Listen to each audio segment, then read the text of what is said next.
Like everyone else, you were born into bondage. Born into a prison for your mind. Buckle your seatbelt, Dorothy, because Kansas is going bye-bye. You'll want to remember this moment as the last time you thought the flat earth was stupid.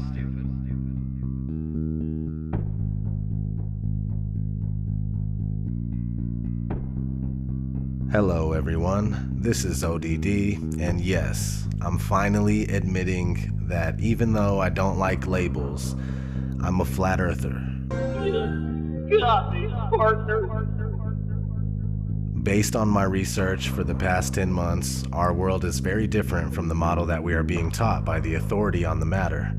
It took me a while to come to terms with this, and it took even longer to gain the courage to talk about it. It can be pretty embarrassing to go against popular opinion, but this is real. It's not a psyop, it's not a distraction, and it's not a bandwagon. It's a reasonable debate. It's thousands of people taking what we've been told and comparing it to what we see and experience, only to find out that they do not match up. Once you start digging into this, it becomes clear that there is no evidence for the speculated spinning ball that we supposedly live on, and everything points to a flat earth. The flat earth is much more than just reasonable. The one and only reason that it's reasonable to argue against the flat earth is that we've all been taught otherwise our whole lives. We blindly believe something that A, has never been proven, and B, is pretty much impossible. Thanks to people like Eric Dubay, the flat earth has re-emerged and it has more steam than ever. Before I've ever even entertained the flat earth, I knew not to trust the space programs of the world. Close examinations of NASA and other space programs reveal that things aren't what they seem and that we, the people, are being lied to. We have no real pictures of the Earth, and no matter how hard we try, we just can't find the curvature. Not only that, but flight paths make more sense on a flat map, and large bodies of water not being able to curve into a giant ball completely resonates. Forensically speaking, the globe model is so very unlikely that any good detective wouldn't believe a word the globe says.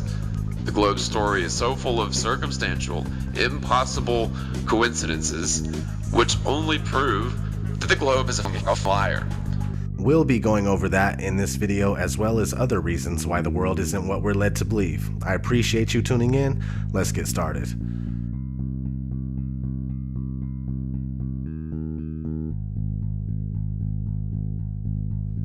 Our daily observations of the Earth are consistent with a flat and stationary surface. Most, if not all, ancient civilizations knew that the Earth was flat. The people of today would say that ancient cultures were ignorant and unaware, yet they accomplished great feats that we still can't accomplish to this day. The truth is that they had real knowledge, and some of us only have an education. But what is an education? Education is when you are told what to think and how to think. Those that are able to remember and regurgitate what they've been told on command are considered well educated. But there is a big difference between being educated and being intelligent. Just because you believe what you've been told doesn't make it true. In fact, the flat versus spherical Earth is a debate that has never really died.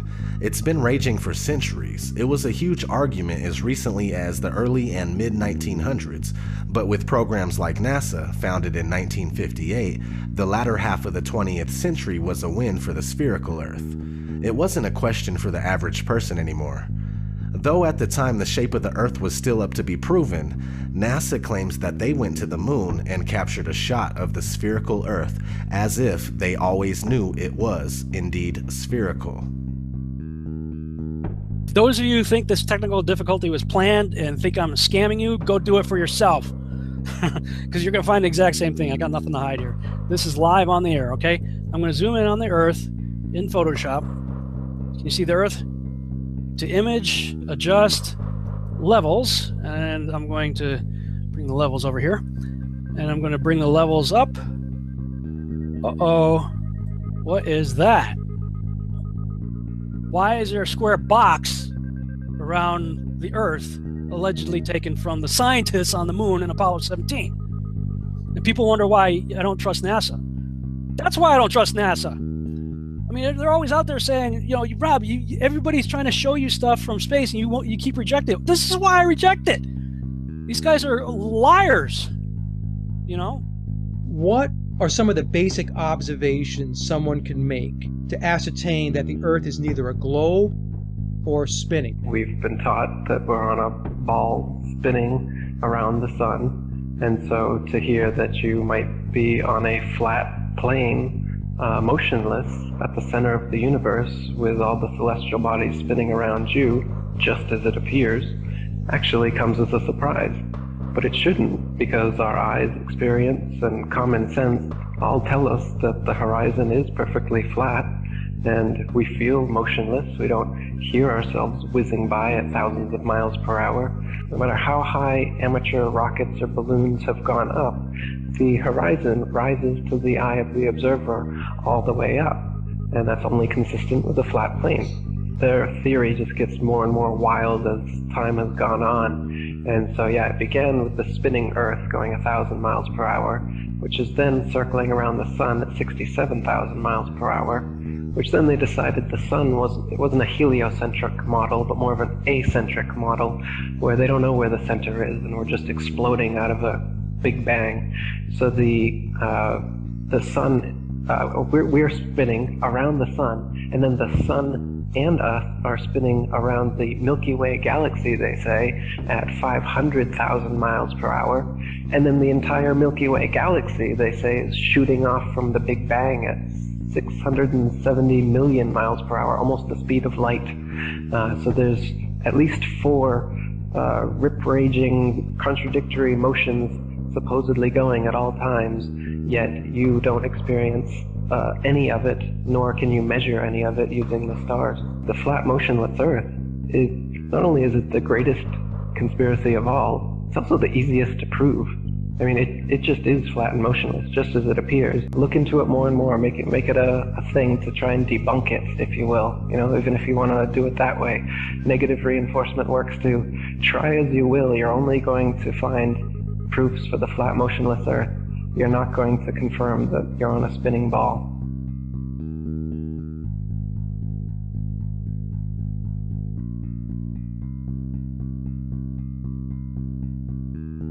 The curvature of the Earth eludes us. Either the Earth is much larger in circumference than we are told, or the curve just doesn't exist. People assume that there is a curve, but it's never really been proven beyond a reasonable doubt.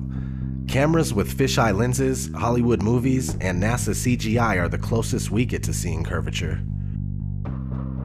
The deception and the lies are just so pervasive, and they're just so deep that I swear it gives me a headache.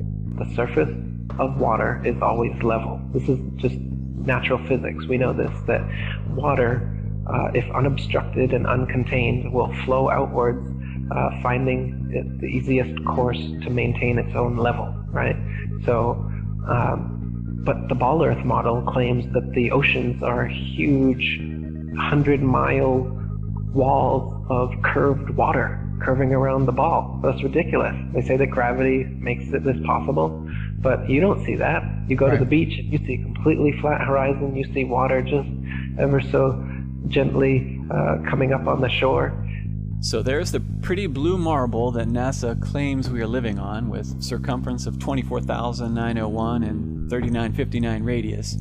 So to find the curvature, you take 8 inches times your distance squared. That's 8 inches times your distance squared, and if you don't square the distance, you end up with this, and this is not what NASA has shown us. They have given us a beautiful blue marble that we love.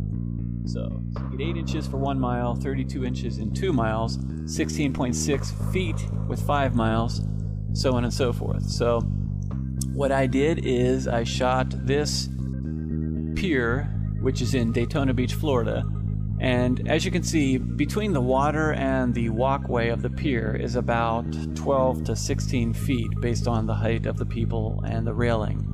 So I started at Granada, which is 4.92 miles away, and I shot this, and based on that distance and the formula, there should be 16 feet of curvature, but obviously you can still see the entire gap under the walkway there between that and the water. So in addition to that, behind that pier is actually a lighthouse, which you can see right above the pier. You can see the light. That is 16 miles away from my location. And I shot that lighthouse. Now that lighthouse is 175 feet tall, and the curvature from 16 miles away should be 170 feet. You can clearly see about the entire lighthouse beyond that pier. So like I said, there should be 170 feet of curvature, but there's none. And those hotels there are even further. Those are in New Smyrna, which is 20 miles. If NASA is right and there is, we do live on a ball, they're going to have to make up that curvature. If it's not in the 20 miles I'm shooting, well then that means it's got to be made up further on down the line. So you can't have it both ways. You can't say we live on this ball and then say, oh, you can't detect the curvature. Well, you got to detect it somewhere, because if it's not dropping here, it's going to have to drop even more down the lines in order to make that circle, that ball they say we live on. And it's pretty round. That blue marble they give us is perfectly round. Lighthouses are one great example. The Isle of Wight Lighthouse in England, it's 180 feet high and can be seen up to 42 miles away, a distance at which modern astronomers say the light should fall 996 feet below the line of sight. Why can you still see it? Another one worth mentioning that people be familiar with is the Statue of Liberty. It stands 326 feet above sea level, and on a clear day can be seen as far as 60 miles away. Now, if the Earth was a globe at the dimensions that they give us, that would put Lady Liberty at an impossible 2,074 feet below the horizon.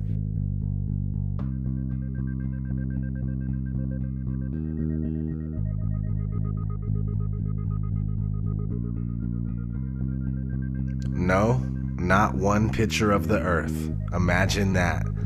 2016, and we still don't have a picture of our home. Thousands of satellites supposedly orbiting the Earth. Why can't we get thousands of pictures? One shot with the whole Earth in it. Hell, we should have a channel on cable that shows the Earth rotating 24 hours a day, every day. Nope. Let's listen to NASA's very own Robert Simon talk about how we get our fake pictures of Earth. In 1972, we saw our home in a new way. Apollo 17 astronauts snapped this picture. It gave people the first look at their home planet as a single entity. Last week, scientists at NASA released this.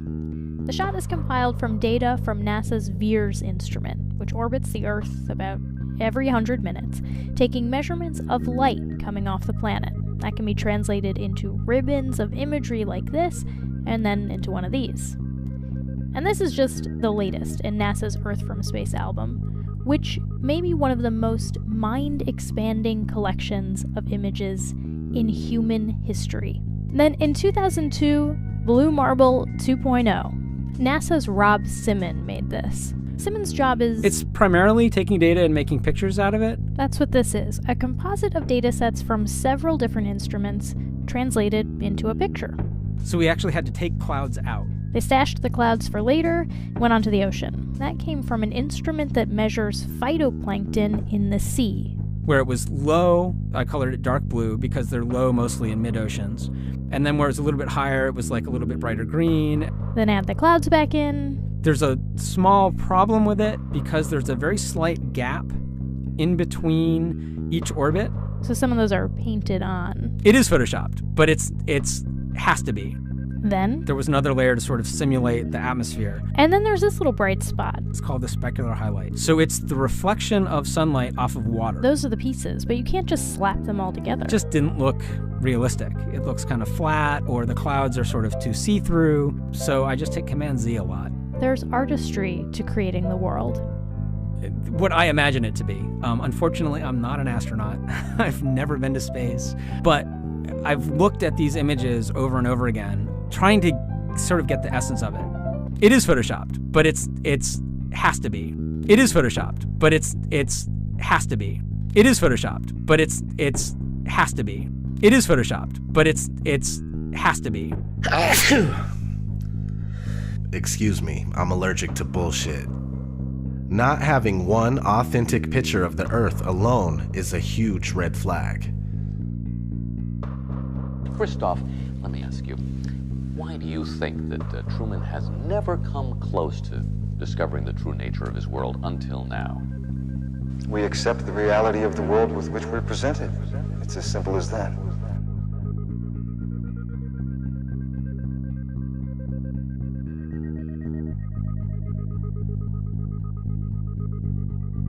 The flat Earth model is a working model. It's by no means definitive due to the nature of this massive cover-up. For the past 500 years, we've been completely buying into the Copernicus heliocentric model, but what we do know about the flat Earth is based on the azimuthal equidistant map that seems to be working out. This map goes as far back as the year 1000 and possibly earlier, now used as an official map by the U.S. Geological Survey and also as the official logo for the United Nations. Is this our real home being hidden from us in plain sight? I think it is. The first thing a lot of people say is, where's the edge?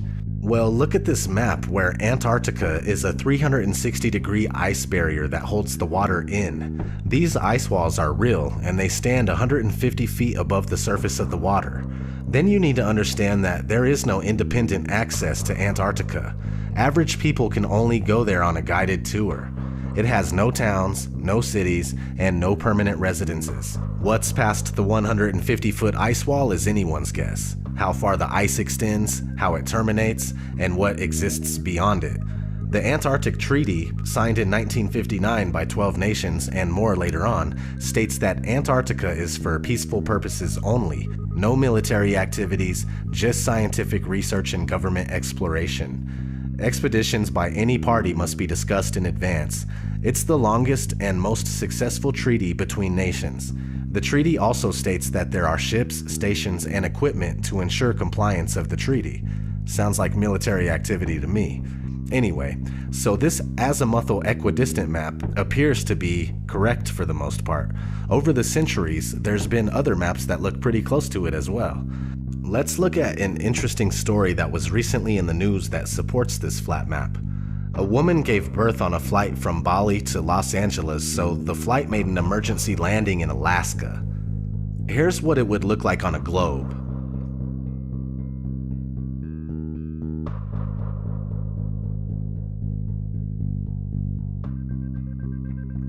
Now, here's what it would look like on a flat Earth.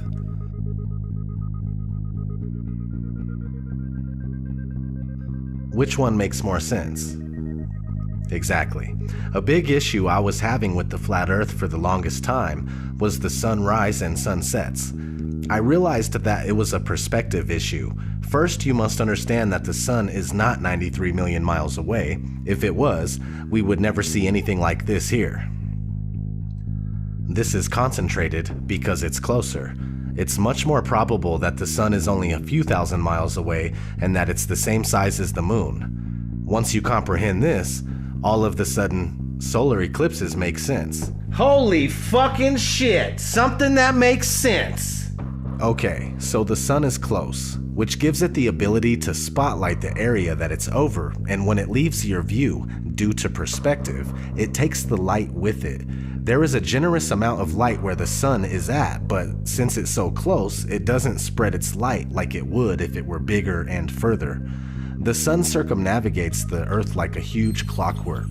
Sometimes that takes a while to sink in. Alright, let's talk about the Coriolis effect.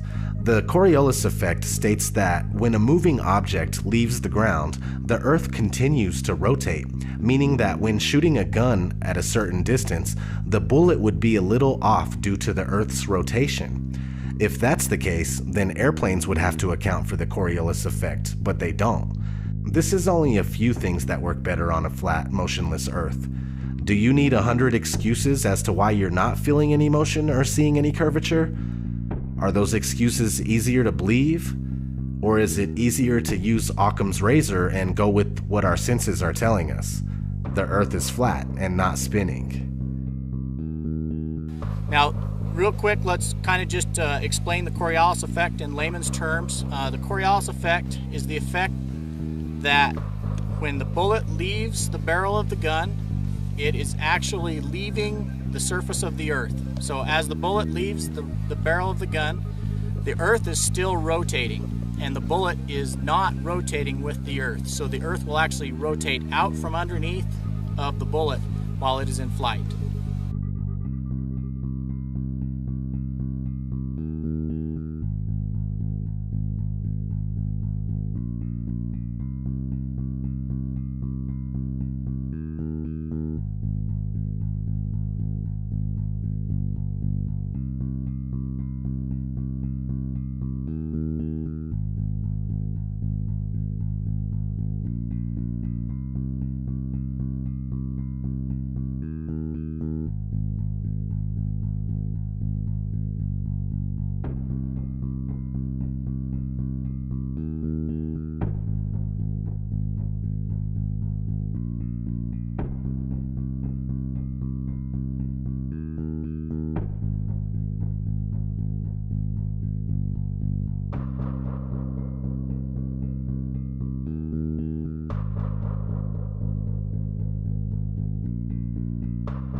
This one is a touchy subject.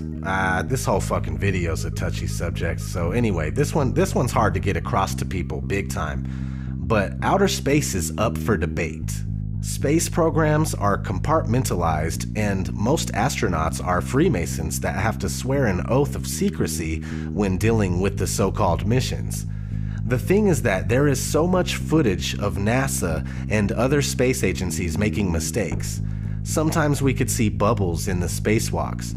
Sometimes we could see harnesses and wires on the people in the International Space Station. The permed hair that moves nothing like it would in zero gravity. These are huge red flags. Not to mention the Van Allen radiation belt. The Van Allen radiation belt is a layer of energetic charged particles that is held in place around a magnetized planet such as Earth by the planet's magnetic field. Sounds kinda like a dome if there is one. Oddly enough, one of NASA's employees admitted that this radiation belt needs to be figured out before humans could pass through it. Listen closely. As we get further away from Earth, we'll pass through the Van Allen belts, an area of dangerous radiation. Radiation like this could harm the guidance systems, onboard computers, or other electronics on Orion. Naturally, we have to pass through this danger zone twice, once up and once back. But Orion has protection. Shielding will be put to the test as the vehicle cuts through the waves of radiation. Sensors aboard will record radiation levels for scientists to study. We must solve these challenges before we send people through this region of space. Let's talk about satellites. We've already discussed how there are no pictures of the Earth, so are satellites even real? Not likely. Ground towers are built all over the world and are more than adequate to relay our television, radio, and cell phone service. All GPS is done through land-based towers, and things like Google Earth are taken with high-altitude planes, and most of them are just done with cars on street level. Did you know that satellites were actually invented by Arthur C. Clarke, the science fiction author? I didn't know that. they shortly became science fact after that. The geostationary satellite, look it up. It was created by a science fiction author. And then within a decade, NASA claims to have sent a real one up there, and ever since then, that's where we get all our communications from. So if satellites were real, we would constantly hear stories of them being hit by meteors or comets, and that doesn't happen. No one's ever lost their direct TV feed during the Perseids meteor shower because one of the meteors knocked out one of the satellites. It doesn't happen, it's never happened, and it won't happen. And that to me tells me there is no satellites. You would constantly be worried about them, and you would constantly hear about them having something happen, and it's so rare that you hear that.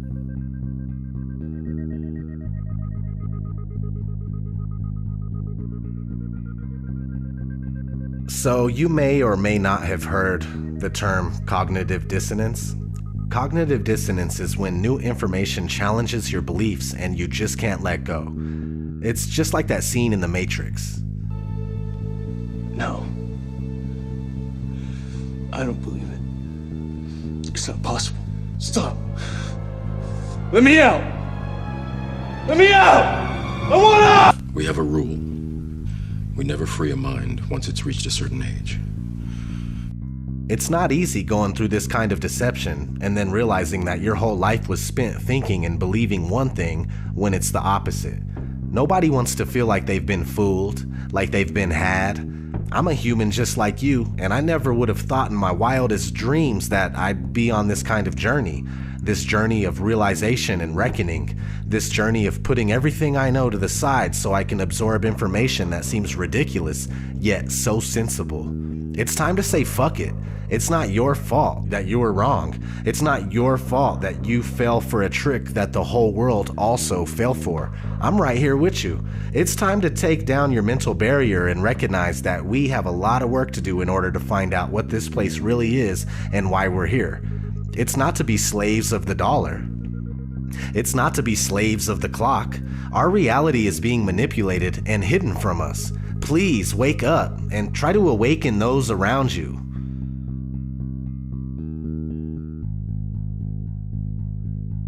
So how did this happen? Okay, let's start in the classroom. The first time anybody enters a school classroom, they are introduced to the globe model of the Earth. This three-dimensional scale model of the Earth that has never been proven was invented in the 1400s. Fast forward to 1927, a big-budget movie company called Universal Pictures came out with its movie intro, and guess what? The spinning ball Earth still hasn't been proven. This is 30 years before NASA was founded. Over the years, Universal kept coming out with similar logo intros, and to this day, we see the spinning ball Earth before many of the movies that we watch. Besides, there are countless movies about outer space that use the same model. We have been indoctrinated, and it's as simple as that. For the spherical Earth to remain unproven after this long is a wake-up call to everybody that lives here. We need to shed this programming right here, right now, and find out what the fuck is going on. No more embracing this sick illusion that was created by psychopaths. I'm going to keep searching for answers and trying to make something happen. All I want to know is, who's coming with me?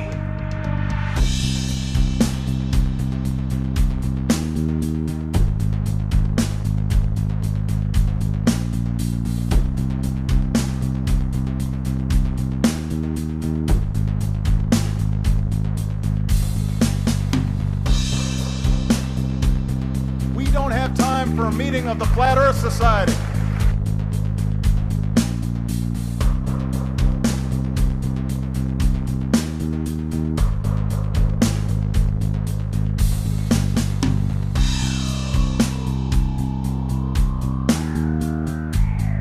I'd like to be an explorer, like the Great Magellan. Oh, you're too late. There's really nothing left to explore.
Right before your surgery, I asked if you had packed your cell phone, and you said, which one? When? Skylar, I was medicated. I mean, I could have said the world was flat. You know what I think? I think you accidentally told the truth.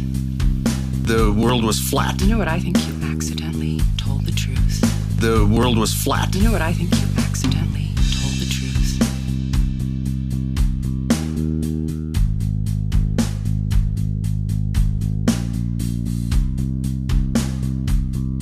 really the evidence shows me that it's flat and stationary. There is much more evidence based on just pure analysis that it's flat and stationary.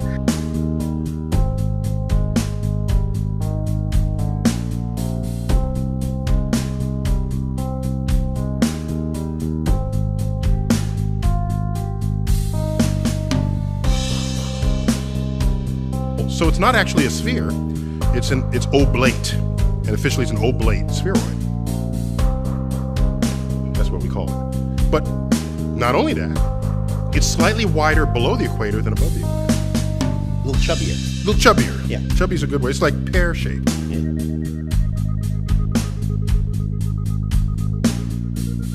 Really, we're in big trouble as far as lack of critical thinking and lack of free thinking. We really are in big trouble.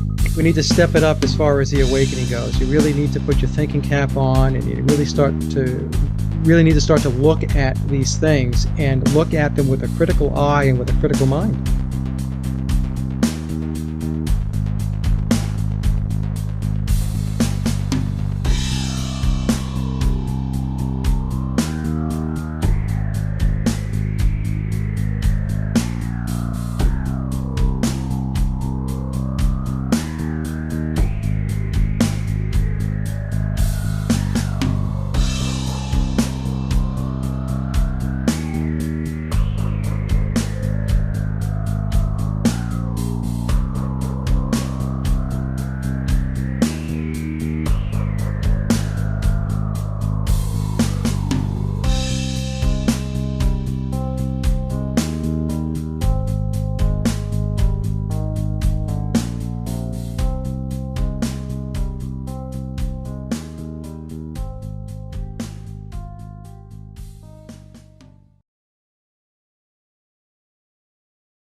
"1,500 years ago, everybody knew the Earth was the center of the universe. 500 years ago, everybody knew the Earth was flat."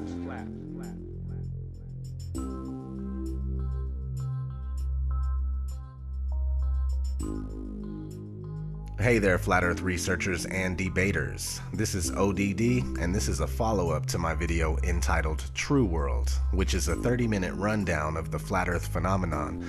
The response to that video is incredible. I can't even keep up with the comments. Every other second I hear, "Dude, look at the moon. That proves we're on a sphere." "My dad is an airline pilot. This theory is garbage." You know what I mean? Some arguments don't even make sense. It's like, "I ate a chicken pot pie last night for dinner. How does that work on the flat Earth? Huh? I can relate when people are wondering how the sun works and what's the benefit of hiding this from us. But to say that Earth must be a sphere because other things look like they might be spheres is foolish. There is Earth, what we are on, teeming with life and providing us with what we need to be able to sustain or destroy. To build civilizations on a vast flat surface where large bodies of water are incapable of curving. Earth, where curvature and motion cannot be detected. And then there's other celestial bodies that aren't teeming with life, and we really don't know what they are or what they look like up close. Science batters itself impotently against the barriers of the unknown. All we get is CGI from NASA and friends. The spherical Earth paradigm is coming to an end. But was this meant to happen, or are we really unveiling something that was to remain hidden? Are we getting the full picture, or is this just the tip of the iceberg? Either way, I'm dedicated to this journey, and I'm honored to live in such an exciting time. Let's keep tearing NASA apart, including all the other space programs. It's one of the main keys in understanding the flat Earth. Once someone sees how much deception is interwoven throughout these agencies, it's easier to grasp this grand conspiracy and how it was achieved. As always, we'll be going over that and much more in this video. I appreciate you tuning in. Let's get started. Where is the curvature? Where? Where's the curvature? Where? I still haven't been able to find any curvature since I put out my last video, and believe me, I've been looking. Ever since I came out as a flat earther, I've been examining things much more closely. It's as if I'm secretly hoping to find something that will lay this flat earth to rest, so I can get back to my normal life of exposing chemtrails and secret societies. It's just not happening. The more I look, the more I'm convinced, and the more I want to talk about it. There is no curve to be found or measured. And there's hints sprinkled all over the place, like this popular study, for instance. A study conducted by Department of Geography, Texas State University, and Department of Geography, Arizona State University, concludes that the state of Kansas is flatter than a pancake. On a scale where 1.0 means perfect flatness, the calculated flatness of the pancake is approximately 0.957. That's pretty flat, but Kansas is 0.9997 flat over its length of 400 miles, a distance that should render 20 miles of curvature from one side to the other on a sphere that's 25,000 miles in circumference.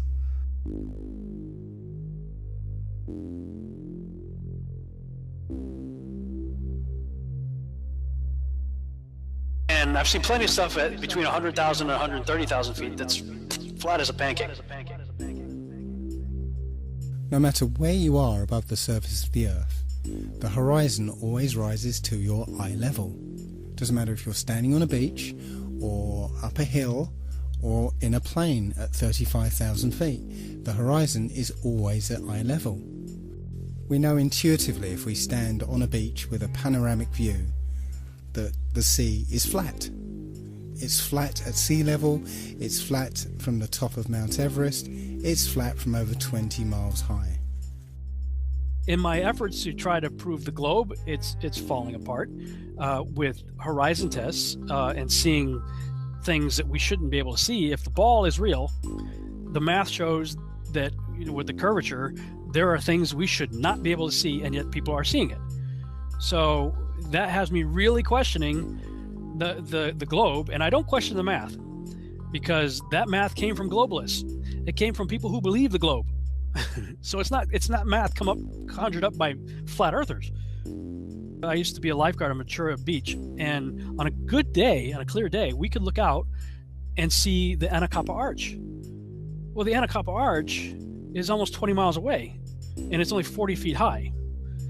So the math says that if we're on a ball, 25,000 mile circumference ball, that the top of that 40-foot island arch should be over 200 feet below our ability to see it on the other side of the curve. I found this photo from Grand Mere State Park. This is from Joshua Nowicki, and what you're seeing here is a mirage. We typically would not be able to see this from the Lake Michigan shore. We talked about this last night. Conditions are right on the lake that we're actually seeing a mirage of the Chicago skyline. Very interesting here. Here's what's happening. This is a good example of a superior mirage. So Joshua was on the Lake Michigan shore. He was looking towards the west, and Chicago's beyond the horizon. Should not be able to see it. However, with the right conditions, we have an inversion. We have cold air near the cold lake water and some relatively warmer air above it. This will bend the image of that skyline back towards the viewer. And so typically we would not be able to see this. This image would be viewable from much, much higher in the sky, up in space. But instead, we're able to see it on the Lake Michigan shore. Shut up, conspiracy theorist. The horizon is not the curvature of the ball Earth. The horizon is just the vanishing line of perspective from your point of view. You can use a telescope or binoculars and zoom in on the horizon, and something that's been completely disappeared beyond the horizon, like a ship, can come all the way back into view, proving that that is not the curvature of the Earth you're looking at, as they tell you, but it's just the vanishing line of perspective from your point of view. And they still use that as a proof of the ball Earth. They say that ships going away, as you see their hulls disappear before the masthead, because they're going over the curvature of the Earth. Yet we've got technology now to prove that that's wrong, but they'll still keep saying it. I put it in my videos. I'll put it right here. I'll put it in this video of me talking about this right now. You may be watching this on YouTube. You're watching a horizon shot, seeing a boat that was out of view. Now it's completely into view, so you can see that that is not the curvature of the ball Earth, but there will still be 50 people in the comments section saying that that's the curvature of the ball Earth. The idea that people are standing, ships are sailing, and planes are flying upside down on certain parts of Earth, while others tilted at 90 degrees and all other impossible angles, is complete absurdity. The idea that a man digging a hole straight down could eventually reach sky on the other side is ludicrous. Common sense tells every free-thinking person correctly that there truly is an up and down in nature, unlike the everything is relative rhetoric of the Newtonian Einsteinian paradigm. There's no curvature. It's wonderful. This is the most amazing thing ever. There's no curve. It's flat. Can you imagine? It's exactly what we see.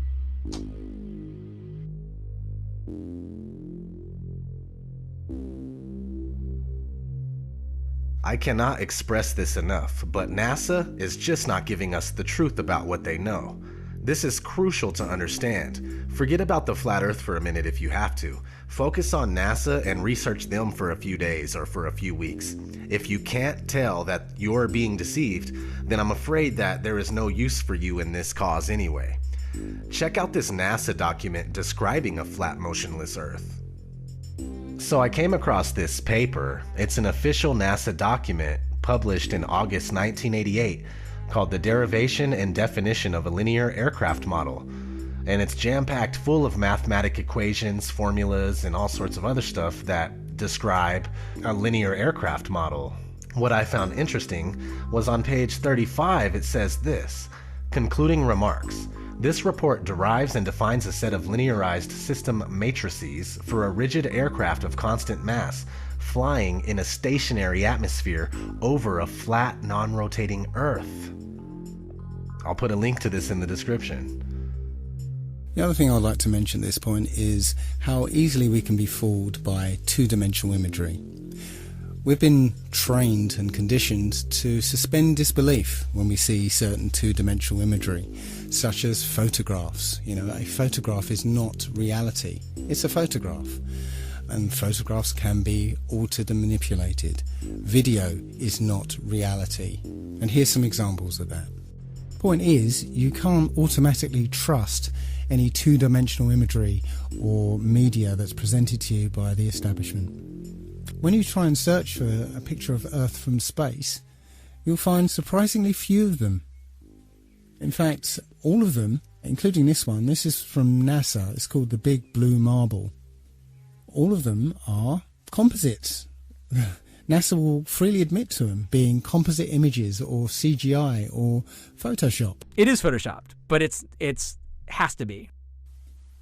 Even the one image that is claimed to be an actual photograph of Earth from space is called into question, simply because of a film that was released accidentally by NASA of Apollo 11 faking the very first picture of Earth from space. So let's have a look at that video. An old reel received by mistake. It contains the raw or unedited footage of the crew of Apollo 11, Michael Collins, Edwin Aldrin Jr. and Neil Armstrong, staging part of their mission for nearly an hour in living color, with exceptionally clear behind-the-scenes audio of conversations discussing the techniques used to achieve a disingenuous picture depicting the Earth at a distance, in order to falsely demonstrate their far journey from it and their ability to survive passing through the Van Allen radiation belts. It cannot be misconstrued that this staging was done for some other reason, for the reel itself is slated and dated July 18th, 19th and 20th, 1969, the very days of the mission when they were said to be approaching and achieving lunar orbit.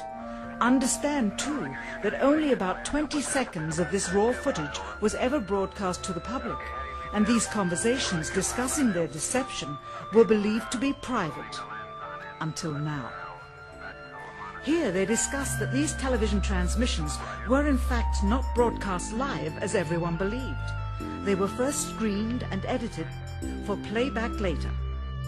Roger, Neil. We just wanted a narrative such that we can, when we get to playback, we can sort of correlate. Here they discuss the fact that they have turned out the lights and have blocked out sunlight from entering the spacecraft through the other windows, as to not cause any reflected light to fall onto the spacecraft's wall in the foreground. Okay, very good. Well, shut out the sun coming in some of the other windows into the spacecraft, so it's looking through the number 1 window, and there isn't any reflected light. The reason this was done is so that the truth of the matter would not be revealed. The best example of space shuttle fakery is the Challenger disaster. In 1986, the shuttle Challenger exploded about 74 seconds after takeoff, killing all 7 astronauts inside. Or did it? It turns out that 6 of the 7 are still alive and kicking today. Ellison Onizuka claims to be his identical twin brother, Claude. Yeah, I've got an identical twin brother, Claude, too. The Challenger pilot, Mickey Smith, hasn't even bothered changing his name. He's now Professor Michael J. Smith of University of Wisconsin. Now, Krista McAuliffe was a bit of a sneaky one. She was the Challenger payload specialist, quite famous for being a teacher. It turns out during her astronaut days she was using her middle name, Krista, and now she goes by her first name, Sharon, and she's a Syracuse law professor. The Challenger commander, Francis Richard Scobie, is now Dick Scobie, which sounds like a rather unpleasant disease, CEO of Cows in Trees Limited. Judith Resnick, the Challenger mission specialist, again hasn't even bothered changing her name. She's a professor at Yale Law. And finally, Ronald McNair, another Challenger mission specialist, claims to be his identical twin brother, Carl McNair. What are the odds? What most people don't realise is that all the characters in this story are all actors in the same club. As George Carlin put it. Evidence that is coming from primarily NASA, the government, and the military. 3 organizations that have proven to be completely untrustworthy on numerous counts. If we were to put them on trial, they would all be guilty of being pathological liars. All you have to do is lie on your back on a moonless night and look around carefully. Yeah, occasionally you'll see something that looks kind of like a star, but it's moving. It's moving a little fast too, and that's actually a satellite. Now, I do accept that you can look up into the night sky and see what we're told are satellites. I've done it myself. I've seen bright lights moving across the sky, but I have no idea what those things are. In this video, you can see several large, bright objects. However, none of them appear on any satellite tracking applications. When you look up at a jet airliner flying at 35,000 feet, you can only see it as a small dot. So how is it if something the size of a jumbo jet is rendered as a small dot at about 5 to 7 miles up, that you can see a satellite which is the size of between a car and a school bus at 100 miles away? You just wouldn't see it.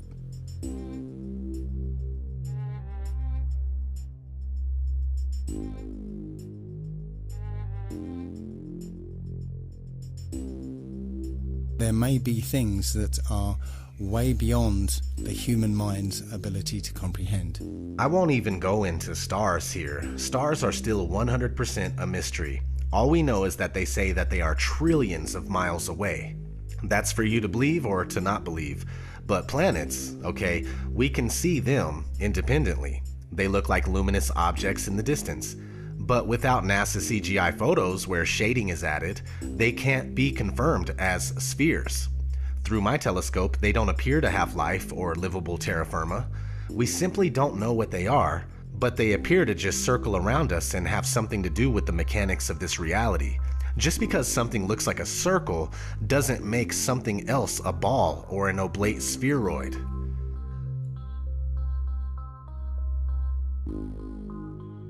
It is claimed that the other planets are spheres, and so therefore Earth must also be a sphere. Firstly, Earth is a plane, not a planet, so the shape of these planets in the sky have no bearing on the shape of the Earth beneath our feet. Secondly, these planets have been known for thousands of years around the world as wandering stars, since they differ from the other fixed stars in their relative motions only. When looked at with an unprejudiced naked eye or through a telescope, the fixed and wandering stars appear as luminous disks of light, not spherical terra firma. The pictures and videos shown by NASA of spherical terra firma planets are all clearly fake computer-generated images and not photographs. The etymology of the word planet actually comes from the late Old English planet, or from Old French planet, from Latin planeta, from Greek planetes, planetae, wandering stars, or to wander of unknown origin, to spread, or notion of spread out, from Latin planum, flat surface, plane, level, plane. They just added a T to our Earth plane, and everyone bought it. Here's a picture of Jupiter. This is from 3 separate images, okay, 3 separate periods, but they're always at the same angle. Now, if someone's in the North Pole, and then someone's in the South Pole on the bottom side of the globe, they would see Jupiter upside down. Now, if you're going to tell me this was taken with a satellite, even a satellite would move in all different directions. It wouldn't take the same angle over and over again. This one has a moon in front of it, same angle. This one doesn't. This one's a little lighter, just about the same angle, nothing.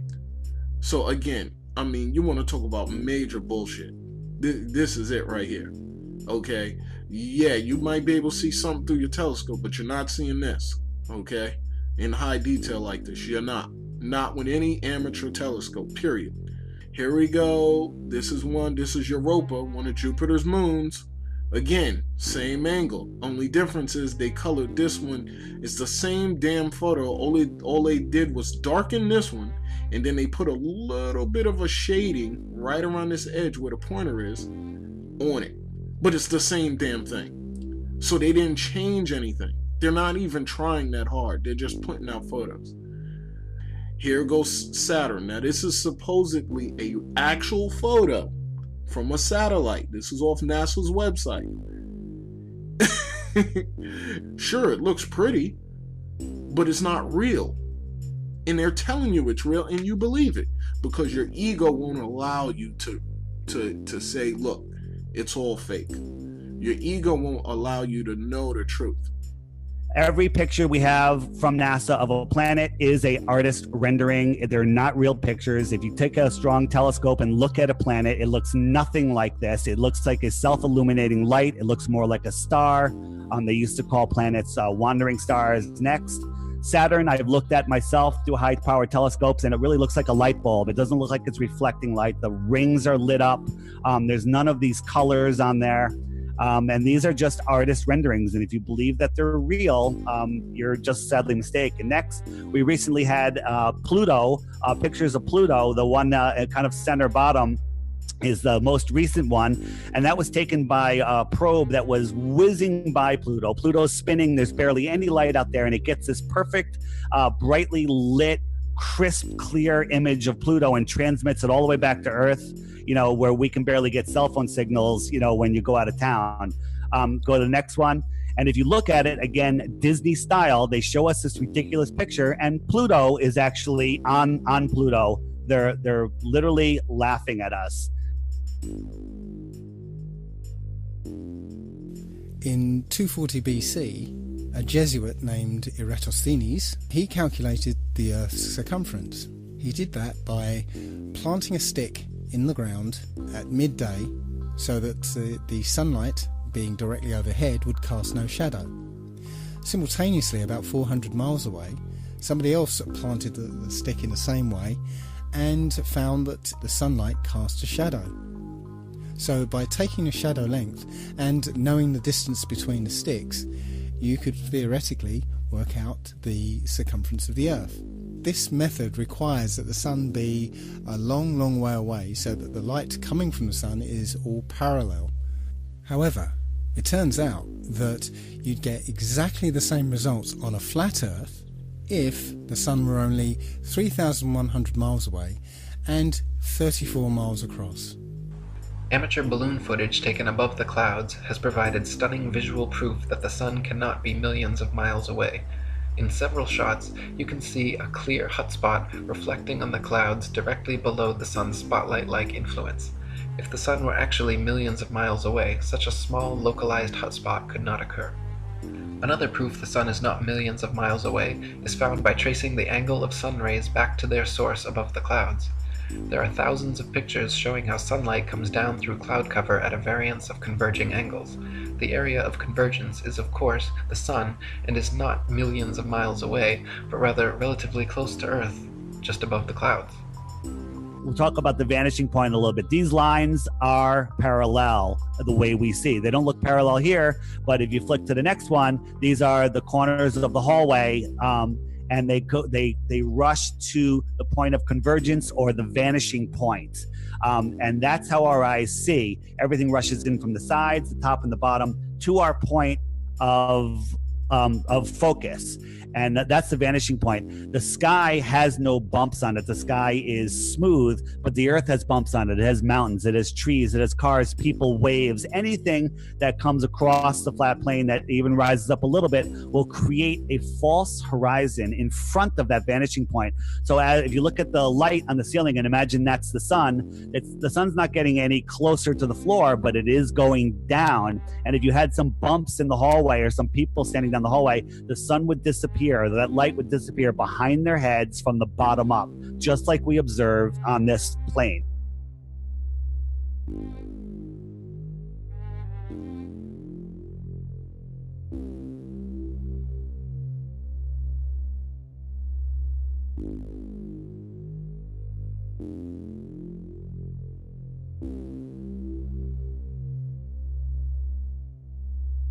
Let's turn our attention to the moon. Many of us have seen the moon appear full at various times throughout the day, as in this picture. But how can that happen? If you're standing at point C, then it's the middle of the night. Full moon, no problem. And if you're standing at point A, it's early in the morning. Certainly if you stare back at the moon in the night sky, then yes, you can see a full moon. But if you're standing at point B, which is midday, that is, the sun is directly overhead, then there isn't anywhere that the moon can be that will allow you to see it as full, because the sun will be illuminating the side of the moon that is facing away from you. So the best you'll be able to see is a sliver of the moon. Think about it next time you see the full moon during the day. Every month, the moon goes through 8 distinct phases. Always the same 8, always the same order. Supposedly because of a relationship between the position of the moon relative to the position of the Earth and the Sun. So let's say it's December, and throughout the month we see the normal 8 phases of the moon. But what happens when it's June, and the Earth is supposedly on the other side of the Sun? Shouldn't these phases be reversed? That's not what we see. We see the same 8 phases in the same order. At night, the craters, or the dark spots I like to call them, are black because it's in our sky and there's black sky behind it. Next, if you look at the full moon during the day, those spots are now blue because we are seeing through whatever the moon is. And to prove that, go to the next one. We have a crescent moon, and behind the moon was a planet. And when you zoom in, you can see the planet through the moon.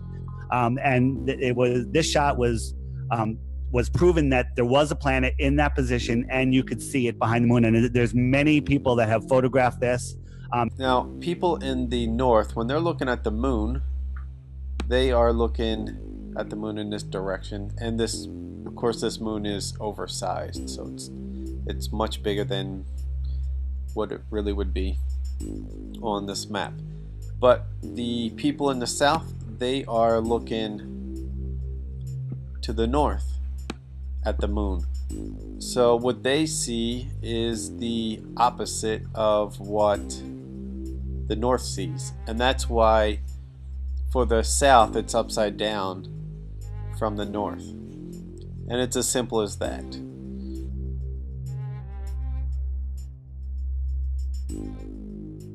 So I'll cut right to the chase. Powerful Jews are operating and manipulating this reality. As of right now, it doesn't take much research to figure this out. Just to clarify, not every Jewish person is in on the conspiracy, but in the grand scheme of things, Wealthy Jewish families have the control. They own the Federal Reserve, they own the World Bank, they own Hollywood and the media, they own Freemasonry, and much, much more. Freemasonry is one of the oldest secret societies in the world, and was born from Judaism, and has nothing but Jewish terms and ideas. Freemasons are scattered across the world to serve as instruments for the elite agenda. Several of these Freemasons work for NASA. Ptolemy, who first put forward the heliocentric model, was acknowledged as the first Mason. Copernicus was a Jesuit priest. Sir Isaac Newton was a Freemason. All the astronauts are Freemasons. So you can see how this lie could work if all these celebrated people are telling the same story. Nicholas Copernicus, Johannes Kepler, Galileo Galilei, and Isaac Newton, the four forefathers of the globalist heliocentric doctrine, all posed for Masonic portraits, highlighting various symbols and hand signs denoting their affiliation with the Brotherhood. Galileo poses on a Masonic checkerboard floor, Kepler with the hidden hand sign, and all four of them pose with a Masonic compass and globe while flashing the Masonic M hand sign. Sir Isaac Newton was even knighted by Queen Anne at Trinity's College Masonic Masters Lodge. An inordinate number of NASA astronauts, the current propagators of the globalist heliocentric doctrine, are or were admitted Freemasons as well. John Glenn, two-time U.S. Senator and one of NASA's first astronauts, is a known Mason. Buzz Aldrin Jr., the second man to lie about walking on the moon, is an admitted ring-wearing, hand-sign-flashing 33rd degree Mason from Montclair Lodge, number 144 in New Jersey. Edgar Mitchell, another supposed moonwalker aboard Apollo 14, is an Order of Demolay Mason at Artesta Lodge number 29 in New Mexico. James Irwin of Apollo 15, the last man to lie about walking on the moon, was a Tejon Lodge number 104 member in Colorado Springs. Don Eisel on Apollo 7 was a member of the Luther B. Turner Lodge number 732 in Ohio. Gordon Cooper aboard Mercury 9 and Gemini 5 was a Master Mason in Carbondale Lodge number 82 in Colorado. Virgil Grisham on Apollo 1 and 15, Mercury 5 and Gemini 3 was a Master Mason from Mitchell Lodge number 228 in Indiana. Walter Schirra Jr. on Apollo 7, Sigma 7, Gemini 6 and Mercury 8 was a 33rd degree Mason at Canaveral Lodge number 339 in Florida. Thomas Stafford on Apollo 10 and 18, Gemini 7 and 9 was a Mason at Western Star Lodge number 138 in Oklahoma. Paul Weitz on Skylab 2 and Challenger is from Lawrence Lodge number 708 in Pennsylvania. NASA astronauts Neil Armstrong, Alan Shepard, William Pogue, Vance Brand, and Anthony England all had fathers who were Freemasons too. The amount of astronauts known to be Freemasons or from Freemasonic families is astonishing. It is likely that more astronauts and people of key importance in NASA are affiliated with the Brotherhood as well, but not so open about their membership. For there to be this many Masons, members of the world's largest and oldest secret society, involved with the promotion and propagation of this globalist heliocentric doctrine from its outset to today, should raise some serious suspicion.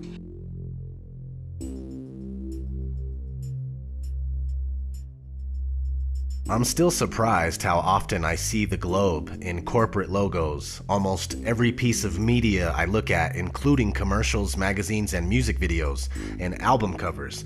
I mean, it's a lot. And the rest of us describe a ball Earth as where we live because we don't know any better. When it's drilled into your head as fact before you even get to the third grade, you end up with that core belief, a belief that's hard to part with.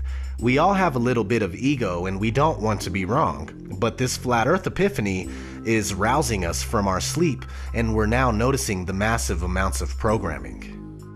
The world has been systematically brainwashed and indoctrinated for centuries into believing the greatest lie of all time, that the earth is a spinning globe. Decades of programming through entertainment media, over 100 years of science fiction books and stories and television programs and films. I must admit to being a science fiction fan myself. I grew up watching Star Trek, Star Wars, Babylon 5, Battlestar Galactica, watching films like 2001, 2010. I truly believed that our future lay in space. I saw an exciting future for mankind. Moon bases, Mars bases, interstellar travel. But now I sincerely doubt there is any such thing as space. It really is simple, believe it or not. Why were we all taught the globe from the time we could walk? Why are we all told it's the absolute unquestionable fact of all facts? Why are we told flat Earth is stupid, ancient, and primitive? Why are we shown globes in every logo, and why are they in every classroom? Well, that's simple. Because it's not possible to live on a globe. You can't live on a sphere. I get it. They taught us that we can and do, yet they forgot something very important to the truth, and that's called proof, or evidence. Without it, the only way to teach it is by forcing it down our throats from the age of 3.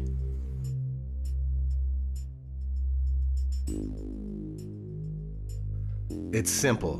Because worldwide governments and agencies trying to falsify where you live in your mind is the epitome of mind control. Think about it. History is already obscure and shrouded in secrecy. We don't know our true origins. What better than to also hide where we are and what our natural purpose is? We are considered cattle, goyim, easily fooled and easily swayed by the mainstream media. Our society is engineered, and the ideas that we think are our own are actually pre-manufactured by entities such as the Tavistock Institute, and then it's seeded into our minds through movies, TV shows, and music. When one doesn't recognize this, they are essentially controlled in every way without even knowing it. I have knowledge of this, and I'm still controlled by time and money and other things. Trying to find out what they know and also what they don't want us to know is important, and one of the things that they are keeping from us is our home. This is the case. If this flat Earth is our universe, then it elevates man and this Earth to supreme importance, where every life, human or otherwise, is significant and sacred. And when we all realize that, then the world, the universe, changes. Why don't they care? Well, it's not that they don't care, it's that they don't know that it's true, and even if it is true, they can't see how deep this goes, so they don't understand why it's even relevant or important. The shape of the Earth doesn't seem that important until you really expound upon the deepness of this conspiracy and how far-reaching it is. To me, it matters because if they're going to lie about something like what the Earth actually is, then there's no limit to what they will lie about. We're a random sneeze, we're an accident, we just blew up and molecules started spinning around together, and eventually a fish crawled up onto water and turned into a monkey, and that turned into you, and here we are. That's what they're trying to tell you. Think about how that makes you feel metaphysically. Where does that place you as a speck of dust in the corner of the universe?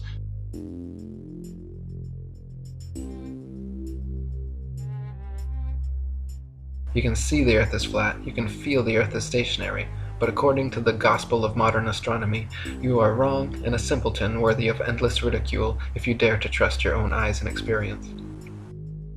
As much as people like to ridicule it and laugh about it and claim like there's no proof for it, when you really start digging into it, not only will you find reams and reams of proof and evidence for the flat Earth, you're going to find that there's no evidence whatsoever for the spinning ball Earth.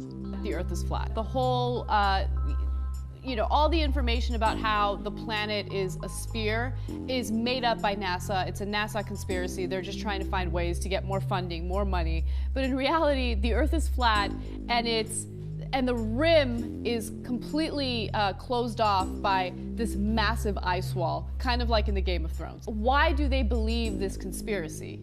I don't understand what the point of it is. Do you see what I'm saying? I know. Like, what they is... are lunatics. Oh.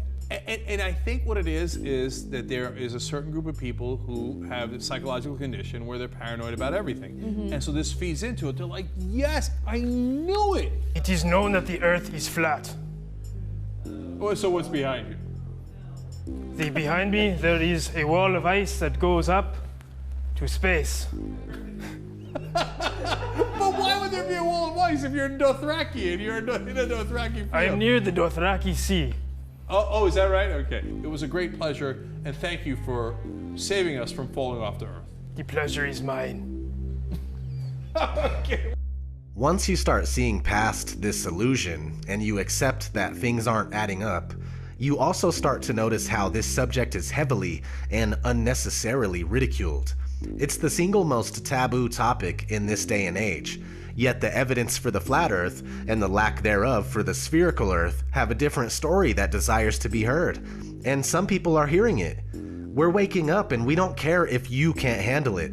Others will handle it, and you'll be left with your pride and a flat Earth kernel in your brain driving you mad. Free yourself from this insanity, at least if you truly don't care. Focus your attention someplace else. There's no need to feed all of your energy into something that you thoroughly don't believe. We would love to have you on board, but we don't need you. You stay firmly put while the rest of us try to unlock the doors to the real knowledge. Prepare for the onslaught of NASA brainwashed zombies that are going to come your way, thinking that they know everything about the spinning ball they're living on.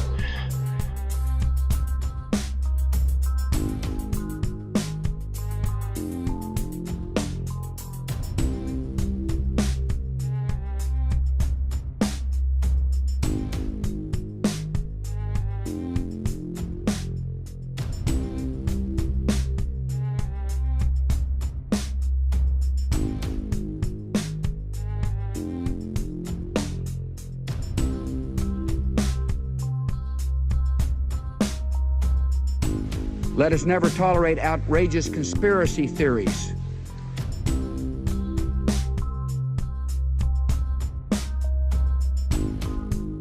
The world is flat, and it's a conspiracy of scientists and others who publish these pictures. The evidence is remarkable. People like me have not done our job. But shooting the messenger isn't going to change the science.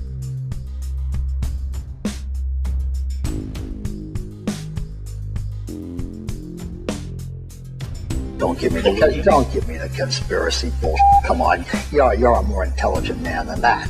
Come on. I mean, come on. Listen. There has never been a conspiracy. All that's left now is ad hominem attacks.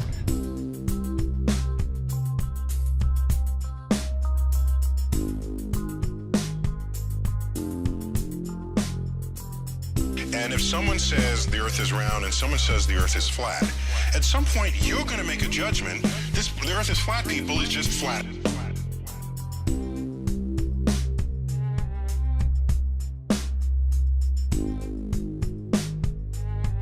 Everybody has the exact same response. We all have the same response. This is crazy. This is stupid. This is absurd. Why are you even thinking? What, have you lost your mind? We all have the same initial response. But for those who actually take one day to try to research this stuff for themselves, at the very least, they become hooked and have to spend another day and another day. And the more you spend looking into it, the more you're going, I don't know what to believe.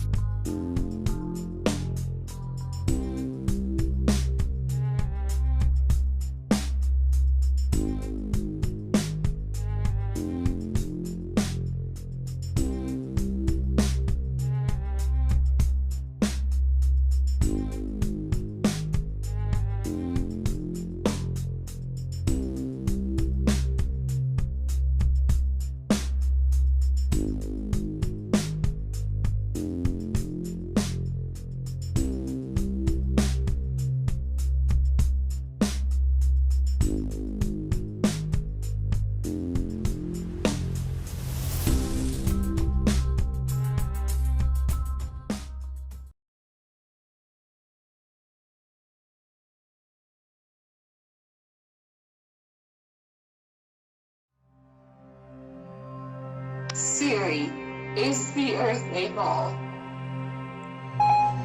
A ball? Heavens no. How could you live on a ball? That doesn't seem possible. The Earth is clearly flat.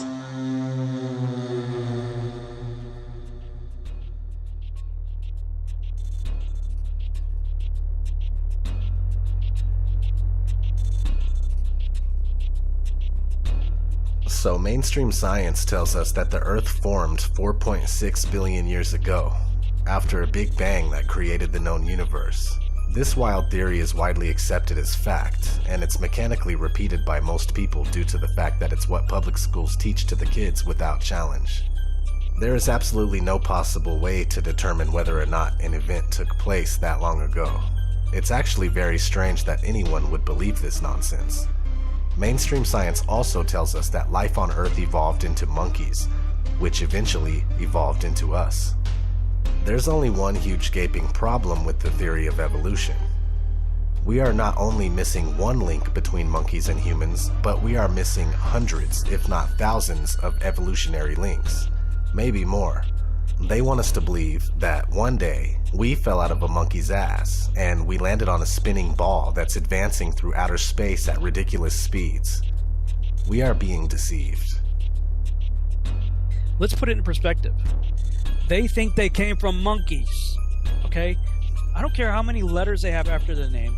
You know, these guys go to school, they read books, they come out believing they came from monkeys, and then they have the audacity to say that we're the stupid ones. Listen to what they have to say. In the beginning, there was darkness, and then bang, giving birth to an endless expanding existence of time, space, and matter. Every day, new discoveries are unlocking the mysterious, the mind-blowing, the deadly secrets of a place we call the universe. It is, of course, a mystery as to why the universe exists in such an intelligible manner, but it suggests to me, at least, that there's a deep link between the universe, the grand scheme that's unfolding, and beings like ourselves. Somehow, the universe has become self-aware. It's engineered the emergence of comprehending, thinking beings like ourselves who can come to know the universe. Some people marvel at the fact that the universe has, over billions of years, given birth to beings who can appreciate its complexity. We can even ponder where and how we fit in. But at the dawn of history, people thought they knew the answers to these profound questions. The ancients viewed their world as a snow globe. It was essentially a flat Earth, say a disk, covered by a dome. And we call this in English a firmament. And in the firmament is where all the stars and the planets were hung. Almost all ancient cultures believed their universe existed in a dome similar to this one. And they never questioned who created it. The ancients assumed that there was a god or gods responsible for the creation and the maintenance of the universe. The idea that God created the universe went largely unchallenged until the Middle Ages, when scientists made a sacrilegious suggestion based on their observations. The sun, not the Earth, was at the center of the universe. It was a paradigm shift. There is now another way to explain the naturally occurring phenomena around us, and this is science. Since the Middle Ages, scientists have developed sophisticated new theories about the enormity of the universe and our place in it. Theories that often have no room for God. Many phenomena have appeared mysterious or miraculous or magical. And then through the process of science, we've eventually understood them. Scientists gradually realized that the sun really is just one star among a multitude of stars in a gigantic galaxy having hundreds of billions of such stars. And all this was created in a big bang 13.7 billion years ago. But while scientific theories, observations, and experiments tell us where we are in the cosmos, they don't answer the eternal questions: why we're here, and who, if anyone, created us. So while it appears a divine creator planned the universe, many physicists say apparent fine-tuning doesn't prove anything of the sort. Something else must be at work. But what, other than God, could possibly explain the remarkable series of events that led to the creation of life in our universe? One very popular contender is an idea that seems at least as incredible as the idea of God. It's the multiple universe theory. A very large number of universes, perhaps even an infinite number, could in principle exist in a vast hyperspace. We can understand the idea of hyperspace by comparing it to a mug of beer. The beer mug would be the hyperspace, and the bubbles would be these individual universes. The bubbles in a beer mug are all physically about the same. But suppose they span a range of properties. Some of them might have carbon and oxygen and stars and gravity, and others don't. We would be in one of the ones that leads to a rich, complex universe culminating with life as we know it. If there are an infinite number of other universes, the fine-tuning that seems to be present in ours isn't an example of God's plan, but rather the law of statistics. Most of these universes wouldn't naturally develop in ways that fostered intelligent life, but a few would. So then the explanation for the specialness of the universe is that we are winners in a gigantic cosmic lottery. It stands to reason that we couldn't be living and discussing this in a universe that was hostile to life. Only the bio-friendly ones get populated with thinking beings. Having a multitude of universes is actually quite a simple and natural consequence of some of the most favored models for the birth and early evolution of our universe. It's kind of like stars and planets. As long as you have the capacity to make one, it's easy to make lots of them. Oh, really?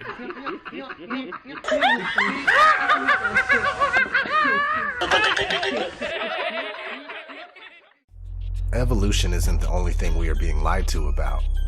The Earth under our feet has been molded into a spinning ball that is a byproduct of the Big Bang, which is a theory that was introduced to science in 1931.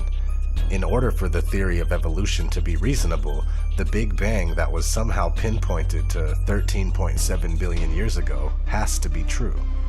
In the Big Bang cosmology, the Earth is a rotating sphere orbiting around the Sun. The issue is that the motion of the Earth has never been detected, and here we are in the year 2016 looking for the curvature of our world, which also can't seem to be measured. Mainstream science using theory after problematic theory to try and prove another theory isn't science at all. Real science will reveal a stationary Earth that's turning out to be quite flat, with a sun that's much closer than we are told. Despite what you hear, flat earthers aren't anti-science at all. We just don't condone what mainstream science has become, and that's a faith-based religion swarming with lies and ludicrous theories that have never been proven. Also, this re-emergence of the flat earth has little to do with the Flat Earth Society. If you have the desire to further look into this, don't check for answers on their website. Some of the claims made by the Flat Earth Society are decent, while others are absurd. This is a common ploy to encourage no further investigation by the controlled opposition known as the Flat Earth Society. It's a commonly held misconception that the Earth is a spherical object that revolves around the Sun. But the fact is, of course, that the Earth is a circular dish surrounded by a barrier of ice that explorers have been attempting to penetrate for centuries. What if gravity isn't real? What if the Earth is in fact flat and science has been wrong all along? Everything that you've been taught is a lie. We're shown that and told that's the solar system, that's the way it works. You've got the big sun in the middle and all the planets revolve around it, but nobody's ever seen that. We've never seen a photograph of it. We've never seen, real part. We've certainly never seen any animation of it, even though there's supposedly a probe out in Pluto at the moment. Nobody's ever seen the solar system like this. It's always graphics, it's always secondary knowledge. Things that people hold dear and call fact, like gravity, like the age of the universe, the universe formation itself, the age of the Earth, they're all dependent on things that are unproven. While they're good to consider, we should consider everything. You have allowed them to become facts that appear in our textbooks taught by professors to kids as facts. The argument, for all practical purposes, came to an end when the Church of England was established by law during the 16th century.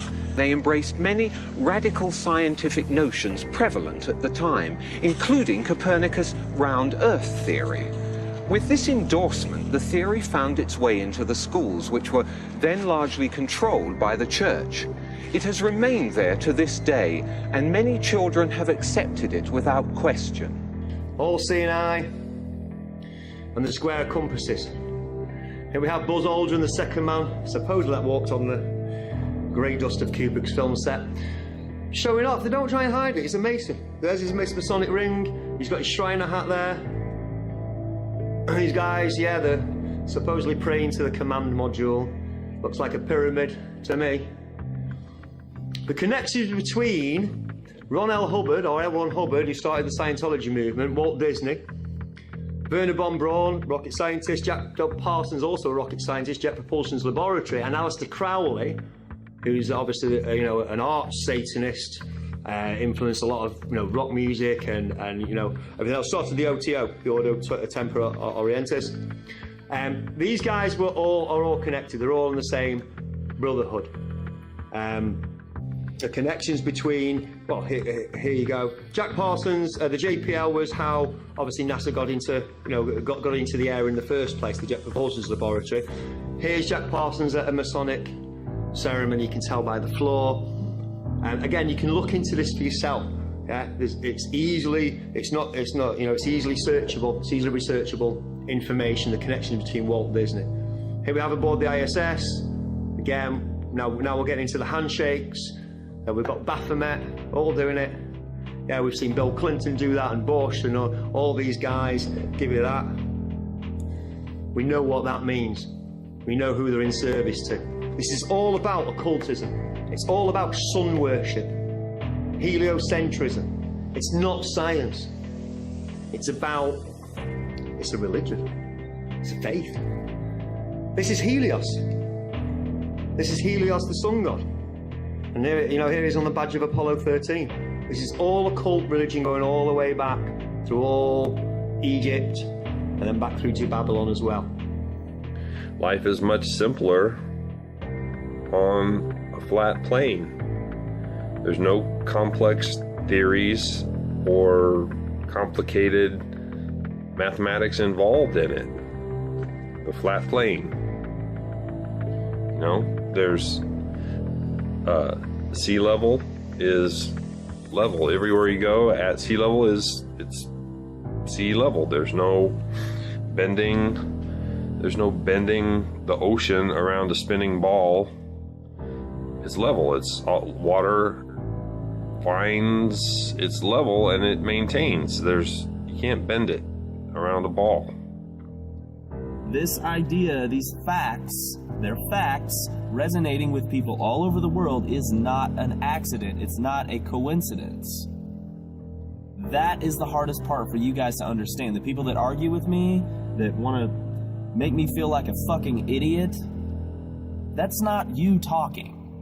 That's your ego talking. That's you have to convince yourself verbally to somebody who is challenging your own beliefs to make yourself feel better and to help you sleep at night. The flat earth is a perfect example of that. You refuse to look at the information. It's stupid. Well, why is it stupid? Well, it just is. Every little thing that you've brought up, all of you, can be refuted and explained differently, but you refuse to see that. You refuse to look at it. That makes you ignorant. That is the definition of ignorance. So how does Hollywood brainwash you? Well, one way is like this. They begin their movies on a globe and then they zoom in to whatever the first scene is. Real clever way to brainwash you in the very first scene of any movie you see. Universal Studios is so bad they use this goddamn globe as their logo, as their intro to every single movie that they make.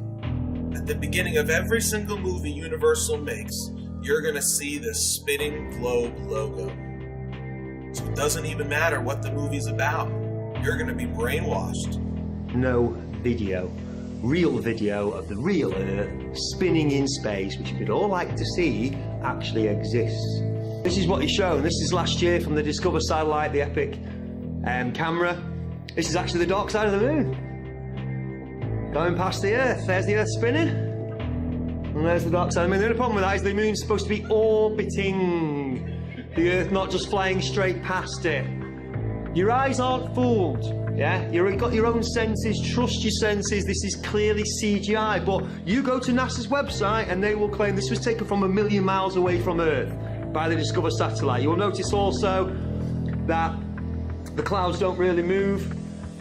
I mean, they move across, but they don't change, don't swirl, they don't change direction. 5 hours, 3:50 to 8:45 is nearly 5 hours of time-lapse photography. Those clouds do not move at all. You ever been mindfucked before?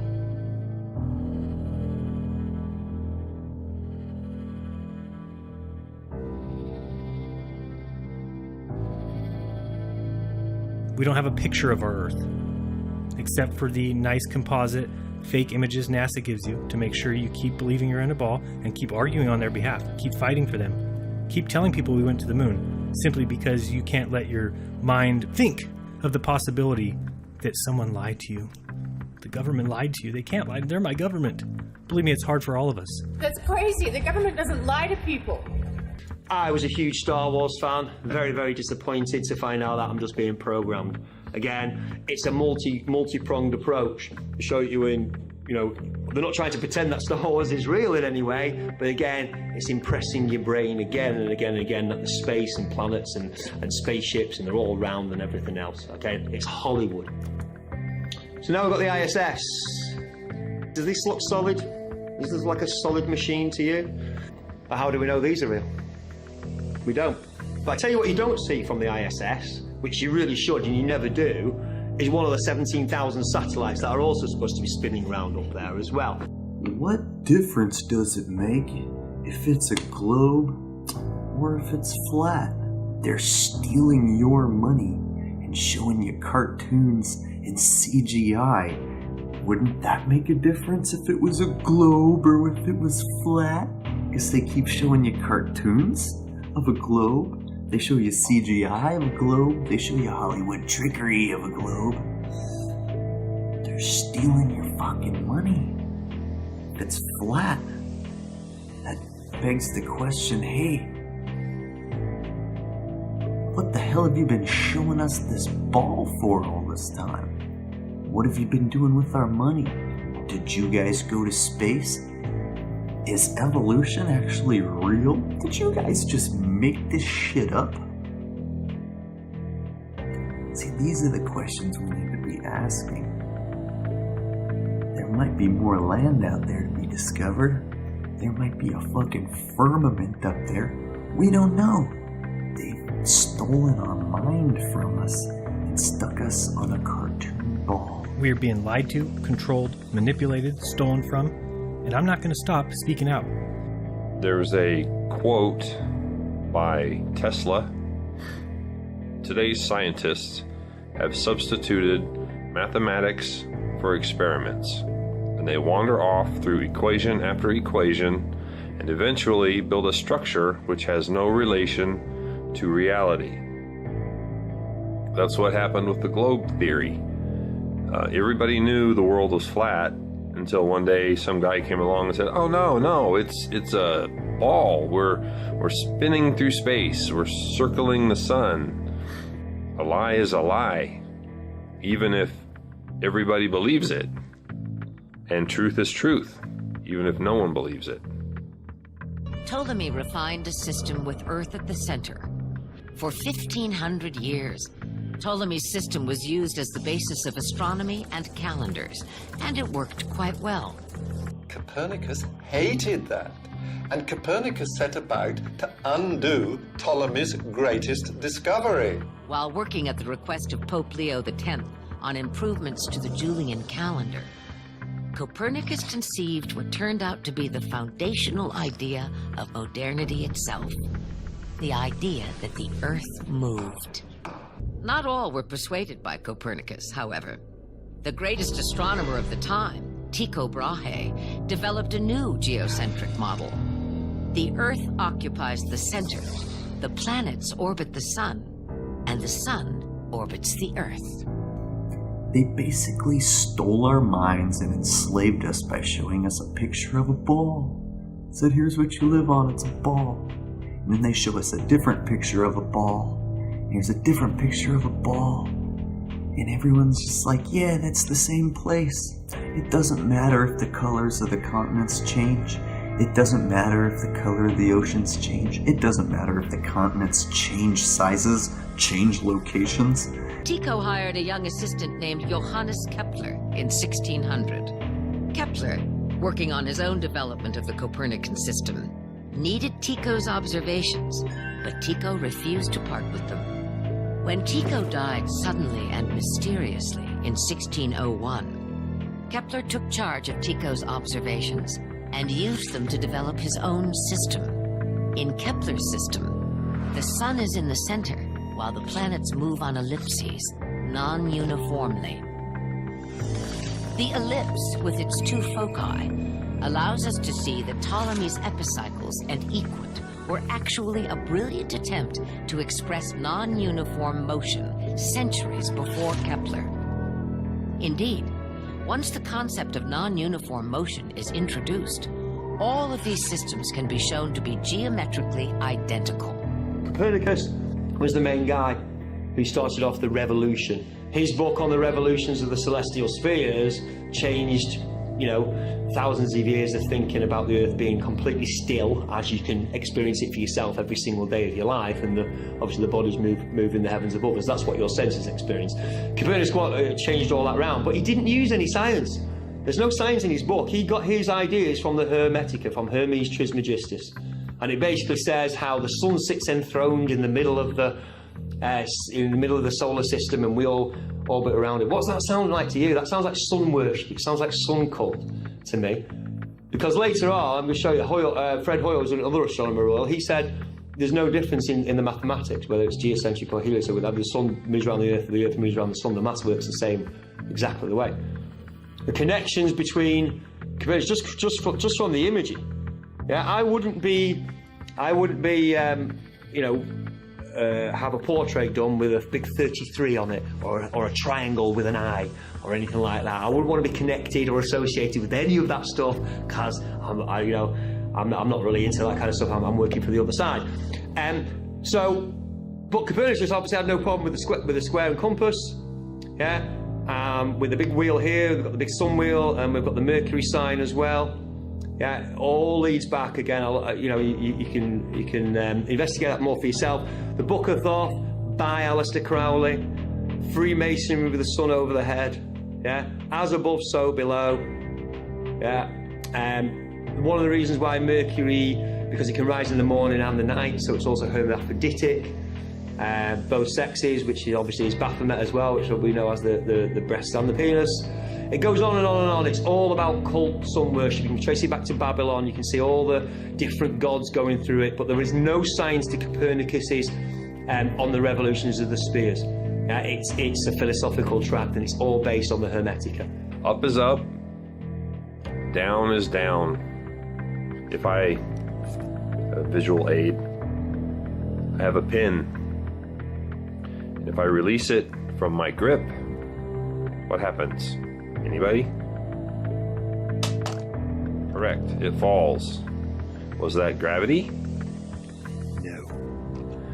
The molecules that make up this pen, the plastic, the ink, it's got a little rubber grip on it, are more dense than the molecules of the air surrounding it.